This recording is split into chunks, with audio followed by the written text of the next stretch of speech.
राजा Lawrence की 3 बेटियां थीं। तीनों बेटी बहुत ही सुंदर थीं। सबसे बड़ी राजकुमारी का नाम मैरी था और मंझली राजकुमारी का रोज था और सबसे छोटी और चंचल राजकुमारी का नाम एली था। सब बहुत हंसी खुशी से रहते थे। सब कुछ अच्छे से चल रहा था। एक दिन राजा लॉरेंस अपनी बेटियों के साथ खाना खा रहे थे। आज मैं आप तीनों से एक सवाल पूछता हूँ। हाँ पिताजी, पूछो। बताओ तुम किसके भाग्य का खाते हो? पिताजी, आप मेरे पिताजी हैं और मैं आपकी बेटी हूँ, इसलिए मैं आपके हक का खाती हूँ। रोज तुम बताओ, तुम किसके भाग्य का खाती हो? पिताजी, आप ऐसा क्यों पूछ रहे हैं? आप एक राजा हैं और मैं आपके राज्य में रहती हूँ, इसलिए मैं राजा यानी आपके भाग्य का खाती हूँ। लॉरेंस अपनी दोनों बेटियों के जवाब से बहुत खुश था। फिर उसने अपनी तीसरी बेटी को अपने पास बुलाया। एली, तुम बताओ, तुम किसके भाग्य का खाती हो? पिताजी, हर इंसान और पशु पक्षी अपने अपने हक का खाते हैं, इसलिए मैं भी अपने हक का खाती हूँ। एली की ये बात सुनकर लॉरेंस को गुस्सा आ गया। ठीक है, अगर तुम अपने हक का खाती हो तो यहाँ से निकल जाओ। मैं भी देखता हूँ तुम्हारा भाग्य कितना बलवान है। मेरे दिए बिना तुम्हें कैसे खाना मिलता है। राजा ने गुस्से में आकर अपनी पुत्री को एक जंगल में छुड़वा दिया, लेकिन एली को समझ नहीं आया कि उसकी गलती क्या है। वो एक पेड़ के नीचे बैठी बैठी सोचती रही। थोड़ी देर बाद उसे नींद आ गई। जब वो सुबह उठी तो उसे प्यास लगी। वो चलने लगी। थोड़ी देर चलने के बाद उसे एक तालाब दिखा। उसने उस तालाब में जाकर हाथ मुंह धोए। तभी वो तालाब पूरा सूख गया। वो आश्चर्य में पड़ गई। उस तालाब के नीचे सीढ़ियां बनी हुई थीं। वो सीढ़ियों के सहारे से अंदर जाने लगी। तभी उसने देखा कि वहाँ एक राजकुमार खड़ा है। वो उसे देखकर डर गई और वहीं खड़ी हो गई। जब कुछ देर तक वो हिला डुला नहीं तो वो समझ गई कि ये एक मूर्ति है। उसने जैसे ही उस मूर्ति को छुआ वो एक फाटक के रूप में बदल गया। ये सब क्या हो रहा है मेरे साथ? मुझे कुछ समझ नहीं आ रहा। वो थोड़ी देर तक वहीं रुकी रही और सोचने लगी। थोड़ी देर बाद वो उस गेट से अंदर चली गई। वो जैसे ही अंदर गई उसने देखा कि वहाँ एक सुंदर सा बगीचा बना हुआ है और बगीचे में सुंदर सुंदर फूल लगे हुए हैं और उसके बीचों बीच एक पोखर है। वो पोखर के पास गई।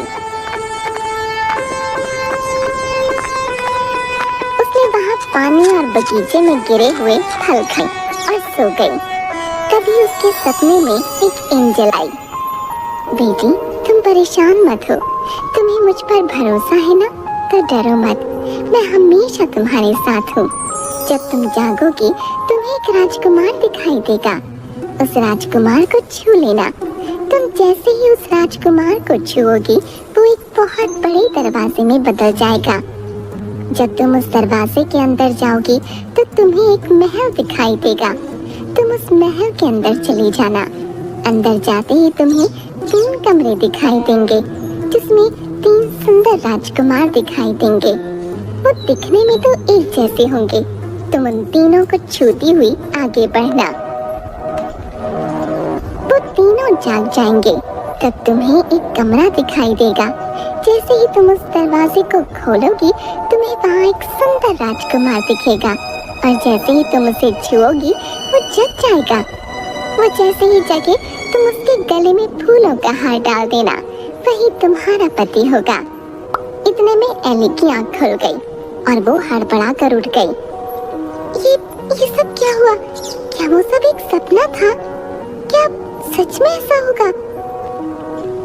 एली सोचती रही। थोड़ी देर में सूरज निकला।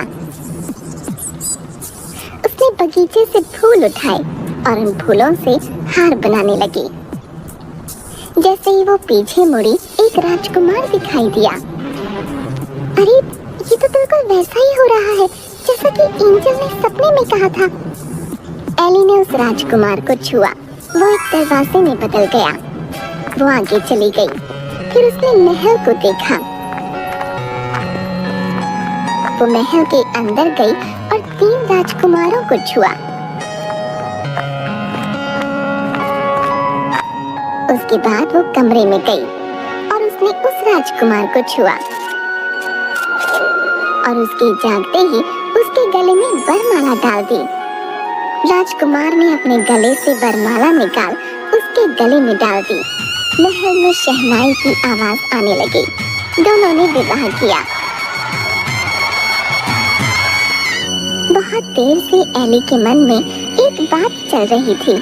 मेरे मन में बहुत देर से एक बात चल रही है। मैं आपसे पूछूं? हाँ पूछो। आप कौन हैं? और वो 3 राजकुमार कौन हैं? ये क्या रहस्य है? मुझे बताइए।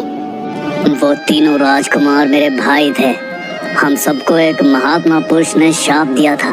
अनजाने में मेरे भाइयों ने एक मृग और एक मृगनी का शिकार किया था, जिसकी वजह से वो दोनों बुरी तरह घायल हो गए और मरते मरते उन्होंने मेरे तीनों भाइयों को आजीवन सोने का श्राप दिया।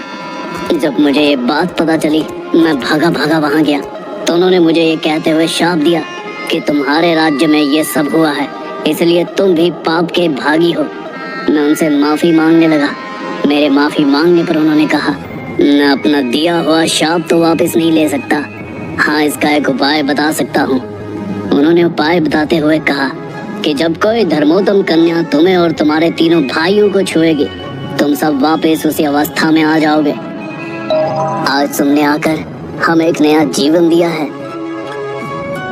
राजकुमार की बात सुनकर एली ने भी अपने साथ हुई सारी बात बताई और बताया कि किस तरह बिना अपराध के उसको दंड दिया गया और वो यहाँ तक पहुँची। राजकुमार ने उसे गले से लगा लिया और दोनों खुशी खुशी रहने लगे। थोड़े दिन बाद राजकुमार का राज तिलक किया गया और वो राजा बन गया और एली रानी। दोनों राज करने लगे। उनके राजा रानी बनने से उनकी प्रजा खुश थी। उनके राज्य में सब कुछ अच्छे से चल रहा था। लेकिन थोड़े ही दिनों बाद एली को अपने माँ बाप की याद आने लगी और वो उदास रहने लगी। एक दिन, क्या हुआ एली, तुम ऐसे उदास क्यों बैठी हो? मुझे अपने पिता की बहुत याद आ रही है। मैं उनसे मिलना चाहती हूँ। पता नहीं वो लोग कैसे हैं।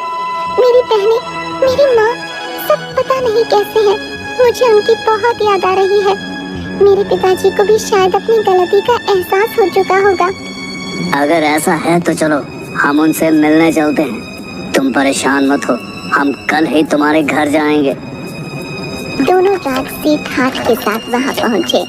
जब लॉरेंस ने देखा कि कोई राजा उनके राज्य की ओर अपनी सेना और हाथी घोड़ों के साथ आ रहा है तो वो डर गए। लेकिन वो कुछ नहीं कर सकते थे क्योंकि उनका अपना सारा खजाना खाली हो चुका था और उनके दोनों दामाद उनसे राज्य में हिस्सा मांग रहे थे।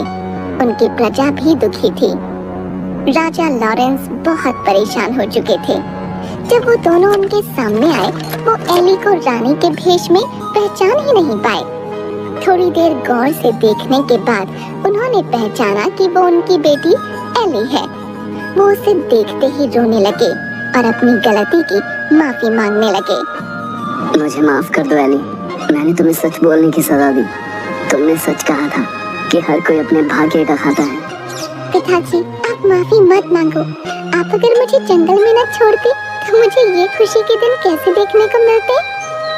इतना कहते ही लॉरेंस की आंखों से आंसू गिरने लगे और उसने अपनी बेटी को गले से लगा लिया और वो सब खुशी खुशी रहने लगे।